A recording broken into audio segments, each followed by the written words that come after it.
Doctor Mizanur Rahman Azhari এই যশোরের বুকে কোরআনের দাওয়াত নিয়ে গত 3 তারিখে তাফসীর মাহফিলে অত্যন্ত সুন্দর সাবলীল ভাষায় কোরআনের কথা বলেছে। কথা বলুন ঠিক না বেঠিক?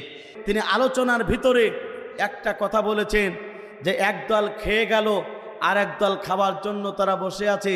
কোনো দলকে ইন্ডিকেট করে বলি নাই। এ কথা বলার কারণে এদেশের সোশ্যাল মিডিয়াতে এটা ভাইরাল হয়ে অসংখ্য দায়িত্বশীল ব্যক্তিগুলো অর্থাৎ ডক্টর মিজানুর রহমান আজহারীর অলরেডি বিরোধিতা করা শুরু করে দিয়েছে। কথা বলুন ঠিক না বেঠিক? আমার বন্ধুরা, কিন্তু আমরা কি দেখতে পারলাম? গতকালকে যে ময়দানে তিনি কোরআনের তাফসীর মাহফিল করেছে 33টা বছর ধরে ওই সিলেটের এমসি কলেজে আতালিয়া মাদ্রাসায়, গোটা বাংলাদেশের সম্পদ নয়, গোটা পৃথিবীর সম্পদ, কোরআনের পাখি আল্লামা সাঈদী পর্যন্ত অর্থাৎ 33 বছর ধরে যে সিলেটে আলিয়া মাদ্রাসায় কোরআনের তাফসীর করেছিল, সেই মাঠে ডক্টর মিজানুর রহমান আজহারী গতকালকে এত সুন্দর সাবলীল ভাষায় জাহান্নাম সম্পর্কে আলোচনা করেছে। লক্ষ লক্ষ জনতা তার কোরআনের তাফসীর মাহফিলে সম্পৃক্ত হয়ে আলোচনা শুনে তারা মুগ্ধ হয়ে গিয়েছে। আমার বন্ধুরা, সেখানে ডক্টর মিজানুর রহমান আজহারী বলেছেন যে যারা আমার বিরোধিতা করে তারা আমার ভাই, যারা আমার পিছনে কথা বলে তারা আমার ভাই, যারা আমার সামনে কথা বলে তারা আমার ভাই, ওদের হিংসা হেরে যাবে, আমাদের ভালোবাসায় বিজয় লাভ করবে। কথা বলুন ঠিক না বেঠিক? এই জন্যে কোনো দলকে তিনি ইন্ডিকেট করে বলি নাই। আমার বন্ধুরা, আর এটা যদি নিজেদেরকে চাপিয়ে নিয়ে যদি জনগণের সম্মুখে আলেমদেরকে বেজ্জিতি করার যদি চেষ্টা করেন, ইতিহাস প্রমাণ করে 16 বছর ধরে যারা আলেমদেরকে নিকৃষ্ট বানানোর জন্য চেষ্টা করেছিল তারাই জমিন থেকে নিকৃষ্ট করে দিয়েছেন। তিনি কে? জোরে বলেন তিনি কে? এই জন্য বলতে চায়, দায়িত্বশীল ব্যক্তিদেরকে লক্ষ্য করে বলতে চায়, ডক্টর মিজানুর রহমান আজহারী হচ্ছে গোটা বাংলাদেশের নয়, গোটা পৃথিবীর সম্পদ। ডক্টর মিজানুর রহমান আজহারী হচ্ছে বাংলার সম্পদ। আসুন আমরা যেন ডক্টর মিজানুর রহমান আজহারীকে ভালোবাসতে পারি। ইনশাল্লাহ আবারই ডক্টর অর্থাৎ বাংলাদেশে কোরআনের পাখি আল্লামা সাঈদী চলে গেছে। আমরা যেন সাঈদীর পক্ষে নয়, সাঈদীর ছাত্রগুলো যেন এই জমিনে কোরআনের কথা বলতে পারে। কথা বলুন ঠিক না বেঠিক? আমার বন্ধুরা, এই কোরআনের মাহফিল দিনের বেলা, এই জন্যে আমি এখানে আসতে পেরে খুশি না বেজার? জোরে বলেন খুশি না বেজার? কোরআন এমন একটি সমাজে আল্লাহ পাক নাজিল করেছিলেন যে সমাজটা ছিল আয়ামে জাহিলিয়তপূর্ণ সমাজ, যে সমাজে নারীর কোনো সতীত্বের গ্যারান্টি ছিল না, মারামারি কাটাকাটি হানাহানি লেগেই থাকতো। এমন একটা সমাজে আল্লাহ পাক কোরআন নাজিল করলেন, অন্ধকার সমাজটাকে পরিবর্তন করে দিলেন। তিনি কে? জোরে বলেন তিনি কে? আমার বন্ধুরা, তাহলে লক্ষ্য করুন, আপনার আমার নবী, বিশ্বনবী, আখিরি জামানার নবী, তিনি এমন একটা সমাজে এই পৃথিবীতে আল্লাহ পাক তাকে প্রেরণ করেছিলেন যে সমাজটা ছিল আয়ামে জাহিলিয়াতপূর্ণ সমাজ, যে সমাজে নারীর কোনো সতীত্বের গ্যারান্টি ছিল না, মারামারি কাটাকাটি হানাহানি লেগেই থাকতো, যে সমাজে জোরদার ছিল, বউগুলো সব তার ছিল, যে সমাজে সম্পদ যা ছিল, এলাকার মানুষগুলো সব তার ছিল।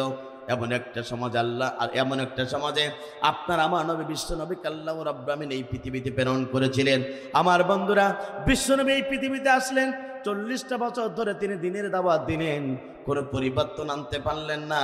কারণটা হলো কোরআন ছাড়া দাওয়াতে কাজ করেছিলেন, পরিবর্তন আসলো না। 40 বছর পরে আল্লাহ নবীর প্রতি আল্লাহ পাক কোরআন নাজিল হয়ে গেল। এই কোরআন দিয়ে বিশ্বনবী যখন অর্থাৎ এই কোরআন দিয়ে যখন দাওয়াতে কাজ করা শুরু হয়ে গেল, আমার বন্ধুরা, যাকে যাকে যে মানুষগুলা মদের আড্ডা নিয়ে পড়ে থাকতো, যে মানুষগুলা নারী নিয়ে পড়ে থাকতো, যে মানুষগুলা সমাজের সবচেয়ে খারাপ কাজের সাথে তাদের সম্পৃক্ত ছিল, যে মানুষেরা দুনিয়াতে শুধু খাওয়া দাওয়া ফুর্তি করো এটাই নিয়ে যারা পড়েছিল, কোরআন নাজিল হয়ে গেল, কোরআনের দাওয়াত চলে গেল, কোরআন পেয়ে গেল। এই কোরআন পাওয়ার কারণে অটোমেটিক তারা ভালো হয়ে গেল। কথা বলুন ঠিক না বেঠিক? সে আল্লাহ পাক বলছেন, বান্দা শুনে রাখো, কোরআনকে কেন নাজিল করা হলো? যদি আপনি আমি কোরআনের কথা প্রশ্ন করি, পৃথিবীর সমস্ত উত্তরগুলো ব্যর্থ হয়ে যাবে। এই কোরআন সঙ্গে সঙ্গে উত্তর দিয়ে দেবে। একবার জোরে জোরে বলুন আল্লাহু আকবার।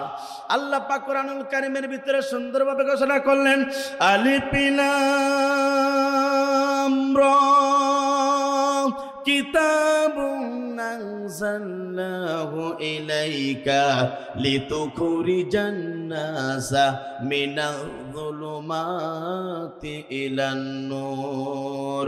চিৎকার করে বলুন আল্লাহু আকবার। আল্লাহর পক্ষ থেকে জিবরাইলের মাধ্যমে বিশ্বনবীর পথে এই পৃথিবীতে কোরআনটা নাযিল হলো।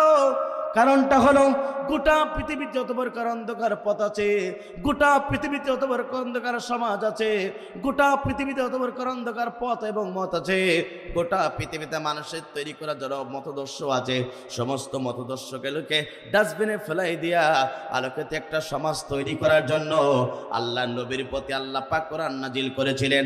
আমার বন্ধুরা, বিশ্বনবীর প্রতি কোরআন নাজিল হয়ে গেল। এই কোরআন দিয়ে তিনি দাওয়াতি কাজ শুরু করে দিলেন। মানুষেরা ঝাঁকে ঝাঁকে আল্লাহর দিনের দিকে ছুটে আসলেন, আল্লাহর কোরআনের দিকে ছুটে আসলেন, আল্লাহর পথে ছুটে আসলেন, আল্লাহর প্রতিমান আনা শুরু করে দিলেন। আমার বন্ধুরা, তাহলে লক্ষ্য করুন, এই কোরআনটা হচ্ছে একটা আলোকিত সমাজ তৈরি করার কারখানা। এই জন্য আপনাকে আমাকে সিদ্ধান্ত নিতে হবে। বিশ্বনবী দিনের দাওয়াত দিলেন, ঝাঁকে ঝাঁকে মানুষেরা আলোর পথে চলে আসলেন। আলো বলতে এখানে কোরআনের পথকে বোঝানো হয়। আজ বাংলার মুসলমানেরা 16টি বছর ধরে এই বাংলার মুসলমানেরা অন্ধকার সমাজে নিমজ্জিত ছিল। এখন বর্তমানে যদি এই কোরআন দিয়ে যদি সমাজ ব্যবস্থা কায়েম হয়ে যায়, এই সমাজের অন্ধকার থেকে মানুষ পরিবর্তন হয়ে সোনালী সমাজ আলোর পথ পেয়ে যাবে। কথা বলুন ঠিক না বেঠি? 16 বছর ধরে দেশের মানুষেরা একটা অন্ধকার যুগের মতন ছিল। কারণ এই সমাজে যারাই কোরআন মানত, কোরআনের পক্ষে ছিল, ইসলামের পক্ষে ছিল, হকের পক্ষে ছিল, আল্লাহর দ্বীনের পক্ষে ছিল, এই সমাজে যারা আল্লাহকে রব, রসুলকে নেতা, জীবন ব্যবস্থা আল্লাহর কোরআনকে মেনে যারা জীবন যাপন করার যারা চেষ্টা করেছিল, ওই জালেমরা ওই আলেমদেরকে মিথ্যা মামলা দিয়েছে, হক্কানি ব্যক্তিকে জুলুম করেছে, ইসলামী আন্দোলন কর্মীদেরকে জুলুম নির্যাতন করে তাদেরকে ইস্তেমরার চালানো হয়েছে। তারপরে একজন কোরআনের ওয়ালা ইসলামওয়ালা ব্যক্তিগুলোর বাতিল শক্তির কাছে মাথা নত করি নাই।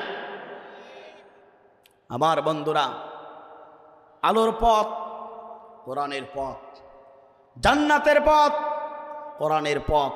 সিদ্ধান্ত নিতে হবে আপনাকে। আপনি কি আলোর পথে থাকবেন, না জাহিলাতপূর্ণ সমাজ ব্যবস্থায় আপনি আপনার জীবন গড়বেন? কথা বলুন ঠিক না বেঠিক? আমার বন্ধুরা, সিদ্ধান্ত আপনাকে নিতে হবে। 2024 সালে 5 আগস্টের পরে এই বাংলাদেশে অসংখ্য ব্যক্তিরা জুলুম করেছিল, নির্যাতন করেছিল। আলেম ওলামাদের নয়, শুধু এই দেশের প্রত্যেকটা ডিপার্টমেন্টে মানুষদেরকে জুলুম করেছে। এই জমিনে যারাই অহংকার করবে তাদেরকে জমিন থেকে লাঞ্ছিত অপমানিত করবেন তিনি কে? ইতিহাস প্রমাণ করে। আমার বন্ধুরা, মুসলিম জাতির পিতা ইব্রাহিম আলাইহিস সালাতু ওয়াস সালাম তিনি কালেমার দাওয়াত দিয়েছিলেন। নমরুদ সহ্য করতে পারে নাই। আমার বন্ধুরা, নমরুদ সহ্য না করার কারণে, সহ্য করতে পারল না, সেই নমরুদকে আল্লাহ রাব্বুল আমিন সেই নমরুদকে আল্লাহ রাব্বুল আমিন ন্যাংলা মশা দিয়ে, জুতা পেটা দিয়ে সাইজ করেছিল। এরপরে মুসা আলাইহিস সালাতু ওয়াস সালাম দিনের দাওয়াত দিয়েছিলেন। ফেরাউন সহ্য করতে পারল না। সেই ফেরাউনকে আল্লাহ রাব্বুল আমিন চুপিয়ে পৃথিবীর মাঝে বিদায় গ্রহণ করেছিলেন। আপনার আমার নবী, বিশ্ব নবী, আখিরি জামানার নবী, তিনি পর্যন্ত কালেমার দাওয়াত দিয়েছিল, ইসলামের দাওয়াত দিয়েছিল। জাতির লোকদেরকে জাহান্নাম থেকে বাঁচিয়ে আল্লাহর জান্নাতের পথের চালানোর ব্যবস্থা গ্রহণ করার জন্য কালেমার দাওয়াত দিয়েছিল। ওই আবু জেহেল, উতবা, শাইবারা, আপনার আমার নবী, বিশ্ব নবী, আখিরি জামানার নবী, যে নবীর প্রতি আল্লাহ পাক নিজেই দরুদ প্রেরণ করেন, যে নবীকে আল্লাহ পাক হাবিবুল্লাহ বলেছেন, যে নবীর সবরে ছাড়া কিয়ামতের ময়দানে আমি জান্নাত যেতে পারবো না, যে নবীর দেহে পর্যন্ত মশা মাছি পর্যন্ত বসতে আল্লাহ পাক হারাম করেছেন, যে নবীর অর্থাৎ গায়ে পর্যন্ত সাপ বিচুতে কাটতে আল্লাহ পাক হারাম করেছেন।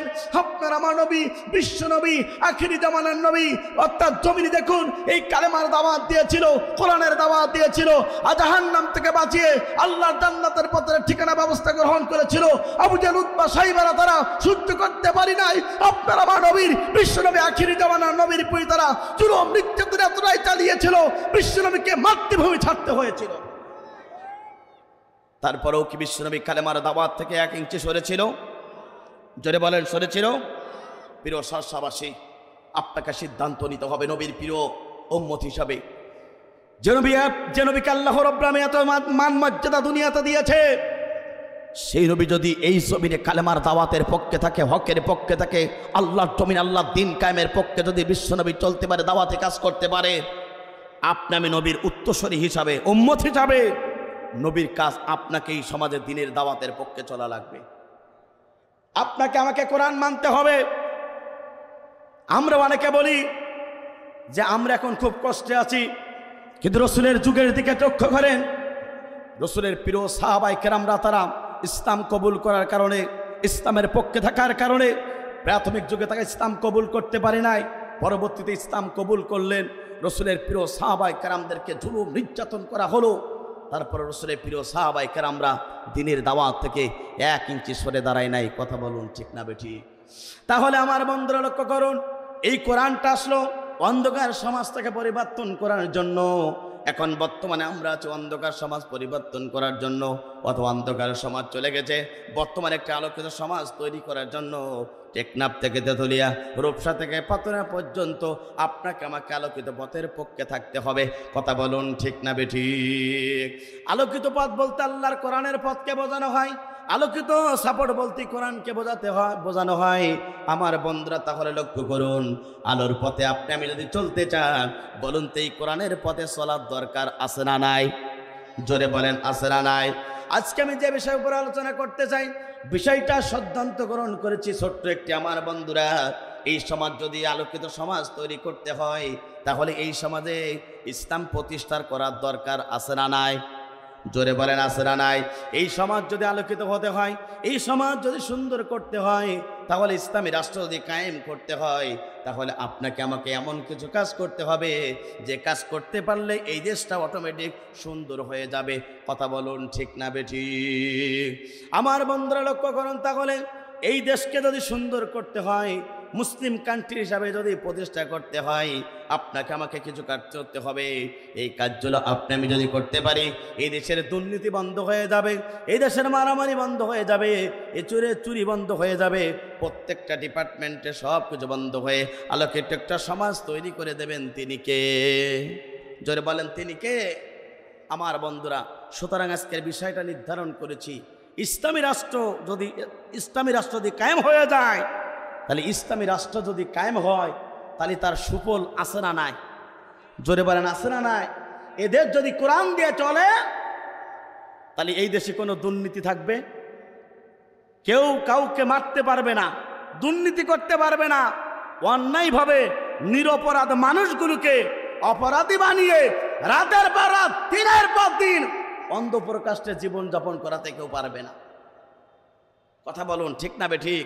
আমার বন্ধুরা, সুতরাং ইসলামী রাষ্ট্র কায়েম করতে গেলে প্রথম নম্বর যে কাজটা, কথা বলুন ঠিক না বেঠিক? এই সমাজ যদি ভালো করতে হয়, বিচার ব্যবস্থা কোরআন দিয়ে করার দরকার আছে না নাই? কারণ আপনি আমি যদি কোরআন দিয়ে এই দেশটা না সাজাতে পারি, এদেশে কি শান্তি আসবে? জোরে বলেন আসবে না? আমার বন্ধুরা তাহলে লক্ষ্য করুন, ইসলামী রাষ্ট্র যদি কায়েম হয়ে যায়, এই দেশে অসংখ্য ব্যক্তিগুলো নাই, সব ব্যক্তিগুলো তারা সুফল পেয়ে যাবে।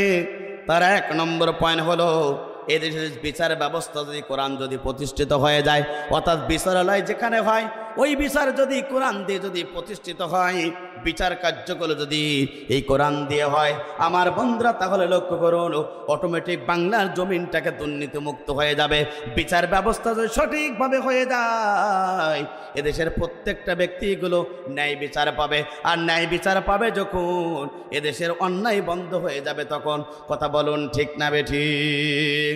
আমার বন্ধুরা, সুতরাং ইসলামী রাষ্ট্রের প্রথম নম্বর সফল হলো, দেশে যদি শান্তি যদি প্রতিষ্ঠা করতে হয়, তাহলে আপনাকে প্রথম নম্বর কাজ করা লাগবে, বিচার কার্য আপনাকে কোরআন দিয়ে করতে হবে।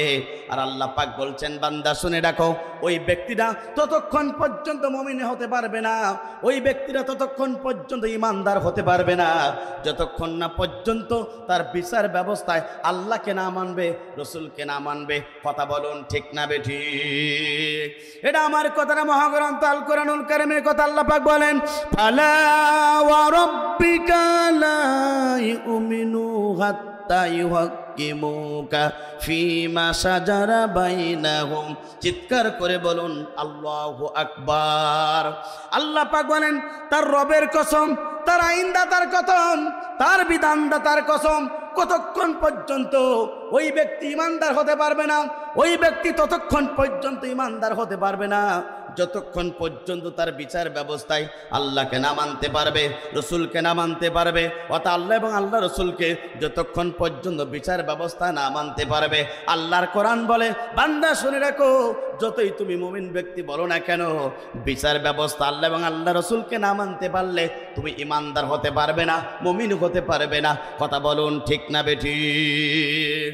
আমার বন্ধুরা, তাহলে লক্ষ্য করুন, আল্লাহর কোরআন বলে ওই ব্যক্তিরা ততক্ষণ পর্যন্ত মুমিন হতে পারবে না যতক্ষণ পর্যন্ত বিচার ব্যবস্থায় আল্লাহর কোরআনকে না মানতে পারবে। এবার আপনার কাছে আমার প্রশ্ন হলো, 16টি বছর ধরে এদেশে অসংখ্য মুসলমান পরিচয় দিয়ে তারা দেশ চালাইছে, কোরআনবিহীন দেশ চালানো করার কারণে তারা সমাজ ব্যবস্থায় শান্তি আনতে পারে নাই, বিচার ব্যবস্থায় তারা সঠিকভাবে শান্তি আনতে পারে নাই। কথা বলুন ঠিক না বেঠিক? আমার বন্ধুরা, সুতরাং যদি সব জায়গায় যদি শান্তির যদি করতে চান, এই সমাজে বিচার কার্য কোরআন দেয়া হবার দরকার আছে না নাই? জোরে বলেন আছে না নাই? আমার বন্ধুরা, কোরআন দিয়ে বিচার করলে কেমন সুফল পেয়ে যাবেন আমার বন্ধুরা লক্ষ্য করুন। আল্লাহ পাক বলেন বান্দা শুনে রাখো, তুমি যদি মুমিন হতে চাও, তুমি যদি আল্লাহর প্রিয় গোলাম হতে চাও, তুমি যদি আল্লাহর নৈকট্য হাসিল করতে চাও, তাহলে তোমাকে ইমানদার হওয়া লাগবে। ইমানদার হওয়ার পরে তুমি তো আল্লাহর নৈকট্য হাসিল করতে পারবে। একবার জোরে জোরে বলুন আল্লাহু আকবার। কেমন তুমি পেয়ে যাবে? আল্লাহ পাক সেটাও কোরআনুল কারীমের ভিতরে ঘোষণা করলেন, ইন্নাল্লাযীনা আমানু ওয়া আমিলুস সালিহাতি কানাত লাহুম জান্নাতুল ফিরদাউসি নুজুলা। চিৎকার করে বলুন আল্লাহু আকবার।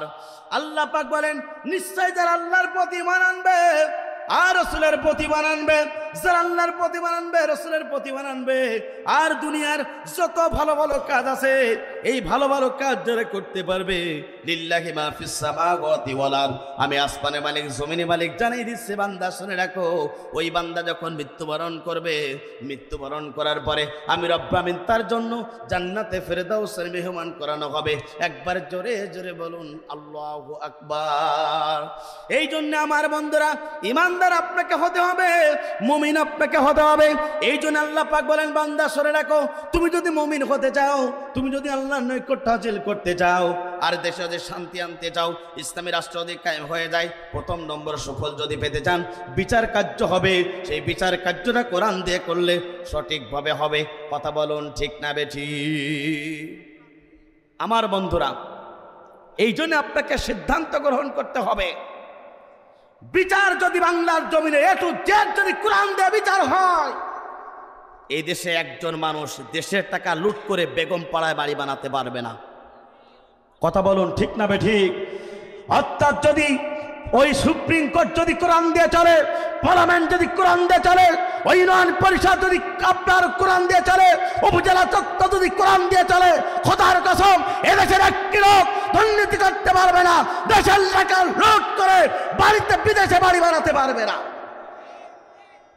আমার বন্ধুরা, এই জন্য এদেশে যারা দুর্নীতি করেছে, চুরি করেছে আপনার আমার টাকা, এদের বিচার কোরআন দিয়ে হোক। আপনি আমি চাই কিনা? কারা কারা চান? দু হাত তুলে এবার আল্লাহকে দেখান। লিল্লাহে তাকবীর, লিল্লাহে তাকবীর। আমার বন্ধুরা, এদেশের এই জন্য আমাদেরকে কোরআন প্রতিষ্ঠার আন্দোলন করি। এটা আপনার আমার কাজ নয়, এটা হচ্ছে আল্লাহ রাব্বুল আমিন এই পৃথিবীতে আপনাকে আমাকে সৃষ্টি করেছে, যে নবীকে এই পৃথিবীতে প্রেরণ করেছে, সেই নবীকে আল্লাহ পাক বলেছিল, হে নবী আপনি শুনে রাখুন, আপনার বিচার ব্যবস্থা, আল্লাহর বিচার ব্যবস্থা যদি এই সম্প্রদায়ের লোক যদি না চায়, তারা কখনো মুমিন হতে পারবে না। এই জন্য আপনি আমি মুমিন যদি পরিচয় দেই, বিচার কার্যালয় কোরআন দিয়ে চালানোর দরকার আছে না নাই? জোরে বলেন আছে না নাই? আমার বন্ধুরা, কোরআন দিয়ে বিচার ব্যবস্থা করলে কেমন সঠিক বিচার হয়, সামান্য একটু আপনাদেরকে উদাহরণ দিতে চাই। আমার বন্ধুরা, আল্লাহ নবীর কাছে দুইজন লোক আসলেন। একজন ছিল আমার বন্ধুরা, একজন ছিল ইহুদি আর একজন ছিল মুসলমান। দুইজন ব্যক্তি বিশ্বনবীর কাছে চলে আসলেন, বিশ্বনবীর সম্মুখে আসলেন, এসে বললেন, ইয়া রাসূলুল্লাহ, হাবিবাল্লাহ, আমরা একটা সমস্যা পড়েছি, এই সমস্যার সমাধানটা আপনি সুন্দরভাবে দিয়ে দেন। আমার বন্ধুরা, সেই সমস্যাটা ছিল এমন একটি নদী, অর্থাৎ এমন একটি জমিন ছিল, সেই জমিনে একটু পানি নেওয়ার জন্য একটা রাস্তা ছিল। এই পানি নেওয়া নিয়ে অর্থাৎ মুসলমান এবং ইহুদির ভিতরে একটু মতদর্শ হলো, অর্থাৎ তাদের ভিতরে মনোনন্দ হলো, তাদের ভিতরে একটু সমস্যা হয়ে গেল। এই সুন্দরভাবে এই সলিউশনটা নেওয়ার জন্য আপনার আমার নবী বিশ্বনবীর কাছে ইহুদি চলে গেলেন এবং মুসলমান চলে গেলেন বিশ্বনবীর কাছ থেকে সুন্দর একটি বিচার পাওয়ার জন্য। আল্লাহ রসুলের কাছে যাওয়ার পরে রাসূলুল্লাহ সাল্লাল্লাহু আলাইহি সাল্লাম তাদের দুইজনের সমস্ত বক্তব্যগুলো সুন্দরভাবে শুনলেন। শোনার পরে আপনার আমার নবী বিশ্বনবী, আখিরি জামানার নবী, তিনি মুসলমানের বিপক্ষে ইহুদের পক্ষে তিনি রায় দিয়ে দিলেন। একবার জোরে জোরে বলুন আল্লাহু আকবার। আপনার আমার নবী দুইজনের কথা শোনার পরে বিচারটা করলেন। আমার বন্ধুরা সলিউশন দিলেন, শেষ করলেন। তবে মুসলমানের বিপক্ষে চলে গেল, ইহুদের পক্ষে চলে গেল। আমার বন্ধুরা, এবার বিশ্বনবীর কাছ থেকে ইহুদি এবং মুসলমান বেরি হয়ে গেলেন। কিছু দূর যাবার পরে মুসলমান সেই ব্যক্তি বলল, ও ইহুদি ভাই, শোনো শোনো শোনো, তুমি আর আমি বিশ্বনবীর কাছে গেছিলাম দাওয়াত, অর্থাৎ বিচার নিয়ে। সেই বিচারের সুন্দরটা হলো, কিন্তু আমার মনটা খারাপ। আমি ছিলাম মুসলমান, তুমি ছিলে ইহুদি, আমার পক্ষে রায় না দিয়ে তোমার পক্ষে রায় দিয়েছে, এই রায় আমি মানি না। চিৎকার করে বলেন নাউজুবিল্লাহ। আমার বন্ধুরা, যখন তিনি এই কথা বললেন, ইহুদি বললেন, মুসলমান ভাই, তাহলে কি করতে পারি? মুসলমান বললেন, শোনো, জাহানের প্রেসিডেন্ট নাম আছে ওমর রাদিয়াল্লাহু তাআলা আনহু, চলো তার কাছে যাই, বিচারটা ওমর মানে সুন্দরভাবে করে দিতে পারে। মুসলমান এবং ইহুদি চলে গেল। এই পৃথিবীর দ্বিতীয় খলিফা জাহানের প্রেসিডেন্ট ছিল, নাম তার ছিল ওমর রাদিয়াল্লাহু তাআলা আনহু, যিনি কোরআন দিয়ে বিচার করে নিজের সন্তানকে পর্যন্ত কোরআন দিয়ে বিচার করেছিলেন, অপরাধ করেছিল বলে কথা বলুন, ঠিক না বেঠিক? আমার বন্ধুরা, ওমরের দরবারে চলে গেল। ওমর রাদিয়াল্লাহু তাআলা আনহু ঘরে ছিলেন। ইহুদি এবং মুসলমান ওমরকে ডাকলেন। ওমরকে ডাকার পরে বললেন, আমিরুল মুমিনিন, খলিফাতুল মুসলিমিন, আমি হলাম মুসলমান, আমার ভাই হচ্ছে ইহুদি, আপনার কাছে একটা সমস্যার সমাধানের জন্য এসেছি, আপনি আমাকে কোরআন দিয়ে সুন্দরভাবে আমাদের সমাধানটা দিয়ে দেন। ওমর রাদিয়াল্লাহু তাআলা আনহু দুইজনের সমস্ত বক্তব্যগুলো শুনলেন। শোনার পরে ওমর বললেন, ও দুই ভাই, ইহুদি ভাই এবং মুসলমান ভাই, এই বিচার কি প্রথম নাকি দ্বিতীয়? ইতিপূর্বে কার দরবারে গিয়েছিল কিনা জানতে চাই। সঙ্গে সঙ্গে মুসলমান ভাই বলল, যে প্রথম বিচার নিয়ে গিয়েছিলাম আল্লাহ রসুলের কাছে, আল্লাহ রসুল বিচার কার্য করলো, কিন্তু আমি মুসলমান, আমাদের সমস্ত কথা শোনার পরে আমি মুসলমান, আমার পক্ষে রায় না দিয়ে আমার বিপক্ষে রায় দিয়েছে, ইহুদির পক্ষে রায় দিয়েছে, এই জন্য আমি রায়টা মানতে পারলাম না। আমিরুল মুমিনিন, খলিফাতুল মুসলিমিন, আমি আপনার কাছে দ্বিতীয় বিচার নিয়ে আপনার কাছে এসেছি সুন্দর বিচার পাবার জন্য। সঙ্গে সঙ্গে মিষ্টি হেসে আমিরুল মুমিনিন, খলিফাতুল মুসলিমিন হযরত ওমর রাদিয়াল্লাহু তাআলা আনহু মুসলমান ভাইকে লক্ষ্য করে বলল, মুসলমান ভাই, তুমি শুনে রাখো, দ্বিতীয় বিচার এখানে এসেছো, শুনে রাখো, আল্লাহর নবী যে বিচার কার্য করতে পারে না, সেটা সুন্দর করার জন্য ওমর প্রস্তুত আছে। একবার জোরে জোরে বলুন আল্লাহু আকবার। আমার বন্ধুরা, তুমি একটু অপেক্ষা করো, তোমার বিচারটা সুন্দরভাবে করে দেব। দুইজন অপেক্ষমান থাকলেন। আমিরুল মুমিনিন, খলিফাতুল মুসলিমিন চলে গেলেন ঘরের ভিতরে। রাঙ্গা একটা তরবারি নিয়ে আসলেন। রাঙ্গা তরবারিটা কোষবদ্ধ তরবারি, এটাকে কোষবদ্ধ তরবারিটা ছড়ালেন। ছড়ার পরে এবার কি হলো, মুসলমান ভাইকে লক্ষ্য করে একটা কোপ দিয়ে দিলেন। মুসলমান ভাইয়ের কাল্লা জমিনে পড়ে গেল। আর এই দৃশ্য ইহুদি ভাই দেখে দৌড়াতে দৌড়াতে বাড়ির দিকে রওনা দিলেন। একবার জোরে জোরে বলেন আল্লাহু আকবার। দেশে উঠে গেল। আমিরুল মুমিনিন, খলিফাতুল মুসলিমিন ওমর একজন মুসলমানকে হত্যা করেছেন। ওমর মুসলমান আর একজন মুসলমানকে হত্যা করেছে। সমস্ত দেশের উঠে গেল, ওমর হত্যা করেছে একজন মুসলমানকে। আমার বন্ধুরা, ওই মুসলমানের পরিবার কিছু লোক বিশ্বনবীর কাছে ওমরের বিরুদ্ধে মামলা দিল। বিশ্বনবীর কাছে মামলা দেওয়ার পরে আল্লাহ রসুল সঙ্গে সঙ্গে ওমরকে ডাকলেন। ওমরকে ডেকে বললেন, ওমর, তুমি আমার ভাই, তুমি কি অপরাধ করেছো যে তোমার বিচার করার জন্য আমার দরবারে এসেছে? আমিরুল মুমিনিন, খলিফাতুল মুসলিমিন যখন তার বিচার কার্য বিশ্বনবীর কাছে হবে, এবার রাসূলুল্লাহ সাল্লাল্লাহু আলাইহি সাল্লামকে বললেন, ইয়া রাসূলুল্লাহ, হাবিবাল্লাহ, যদি আপনি আমাকে একটু অনুমতি দিতেন তাহলে আপনার সাথে কয়েকটা কথা আমি বলতে পারতাম। রাসূল বললেন, ওমর তুমি তাড়াতাড়ি বলো। ওমর বললেন, ইয়া রাসূলুল্লাহ হাবিবাল্লাহ, আমার কাছে দুইজন ভাই এসেছিল, একজন মুসলমান এবং একজন ইহুদি। ইয়া রাসূলুল্লাহ হাবিবাল্লাহ, এই দুজন ব্যক্তি আপনার কাছে বিচার কার্য নিয়ে চলে গিয়েছিল। আপনি বিচার করেছিলেন, ইহুদির পক্ষে দিয়েছিলেন আর মুসলমানদের বিপক্ষে দিয়েছিলেন রায়। ইয়া রাসূলুল্লাহ হাবিবাল্লাহ, মুসলমান ভাই আপনার ঘর থেকে বেরিয়ে গেল, দ্বিতীয় বিচার পাওয়ার জন্য আমার দরবারে, ওমরের দরবারে চলে গেল। আমি সমস্ত কথা শোনার পরে তাদের কাছে প্রশ্ন করলাম, বিচারটা কি দ্বিতীয় না প্রথম? তারা বলেছিল দ্বিতীয়। আমি বললাম, ইতিপূর্বে কার কাছে আপনারা বিচার নিয়ে গিয়েছিলেন? সঙ্গে সঙ্গে ইয়া রাসূলুল্লাহ হাবিবাল্লাহ, সঙ্গে সঙ্গে মুসলমান ভাই বলেছিল, আত্মা বিশ্বনবীর কাছে বিচার নিয়ে গিয়েছিলাম, বিশ্বনবী বিচার করলো, আমি মুসলমান আমার পক্ষে রায় না দিয়ে আমার বিপক্ষে দিয়েছে, ইহুদির পক্ষে দিয়েছে। ইয়া রাসূলুল্লাহ হাবিবাল্লাহ, এই জন্যে আমি যখন দেখলাম আল্লাহর বিচার, আল্লাহ রাসূলের বিচার যে পছন্দ করে না, কোরআনের দিকে আমি তাকালাম, সূরা নিসার 65 নম্বর আয়াতের দিকে আমি যখন তাকালাম, আল্লাহ পাক বলছেন যে আল্লাহর বিচার পছন্দ করে না, রাসূলের বিচার পছন্দ করে না, সে তো মুমিন থাকতে পারবে না। সুতরাং ইয়া রাসূলুল্লাহ হাবিবাল্লাহ, আপনার বিচার পছন্দ করলো না, এই জন্য সে মুমিন থাকে না, আর যে মুমিন থাকে না তাকে আমি হত্যা করার জন্য আমি প্রস্তুত গ্রহণ করেছিলাম। ইয়া রাসূলুল্লাহ, আমি একজন মুসলমানকে হত্যা করি নাই, আমি একজন মুশরিককে, একজন কোরআনের আইনকে লঙ্ঘন করেছে তাকে আমি হত্যা করেছি। ইয়া রাসূলুল্লাহ হাবিবাল্লাহ, এর পরিবর্তে যদি আমার ফাঁসির কাস্টে ঝুলতে হয় আমি আমার প্রস্তুত আছি, বাতিলের কাছে মাথা নত করব না। একবার জোরে জোরে বলেন আল্লাহু আকবার। আমার বন্ধুরা,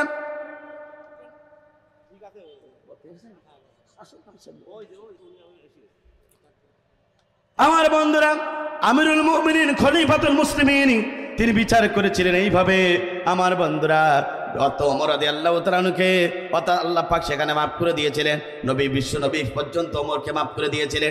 এমন বন্ধুরা, এই জন্য বলতে চাই, আপনি যদি মুমিন হতে চাই, আপনি আল্লাহ জান্নাত পেতে চান, মৃত্যুর পরে জাহান্নাম থেকে বাঁচতে যদি চান, আর ইসলামী সুফল, ইসলামের শাসন ব্যবস্থা যদি কায়েম হয়ে যায়, ইসলামের শাসন ব্যবস্থা যদি সুফল যদি আপনি পেতে চান, বাংলার দেশ থেকে নয়, রান্নাঘর থেকে শুরু করে পার্লামেন্ট পর্যন্ত আপনাকে আমাকে কোরআনের বিচার ব্যবস্থা প্রতিষ্ঠা হোক, এটা চান কারা কারা? দুহাত তোলে আল্লাহকে দেখিয়ে দেন তারা তারা। লিল্লাহে তাকবীর, লিল্লাহে তাকবীর। প্রধান বক্তার আগমন, আজকের মাহফিলের পক্ষ থেকে হযরত মাওলানা কারি আব্দুল আলামিন সাহেবের আগমন, শার্শাবাসীর পক্ষ থেকে,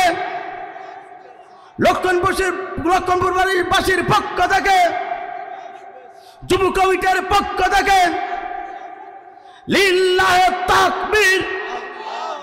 আলহামদুলিল্লাহ, আজকের মাহফিলের প্রধান বক্তা ওটা বাংলাদেশের বক্তা জগতে উজ্জ্বল দৃষ্টি, আমার অত্যন্ত শ্রদ্ধা ব্যক্তিত্ব, শ্রদ্ধা বড় ভাই, পিতৃসমতুল্য আত্মার যার শ্রদ্ধার, যার সেনসপথে আমি রবিউল ইসলাম। আজকের এই বক্তা জগতে গোটা বাংলাদেশের অসংখ্য জায়গায় কোরআনের কথা বলি, অত আমার অত্যন্ত শ্রদ্ধা ব্যক্তিত্ব, গোটা বাংলাদেশের সম্পদ নয়, গোটা পৃথিবীর সম্পদ, গোটা বাংলাদেশের সম্পদ ছিল অর্থাৎ আল্লামা দেলোয়ার হোসেন সৈয়দী, যার প্রতিশ্রুতি হচ্ছে কারি আব্দুল আলামিন। কথা বলুন ঠিক না বেঠে?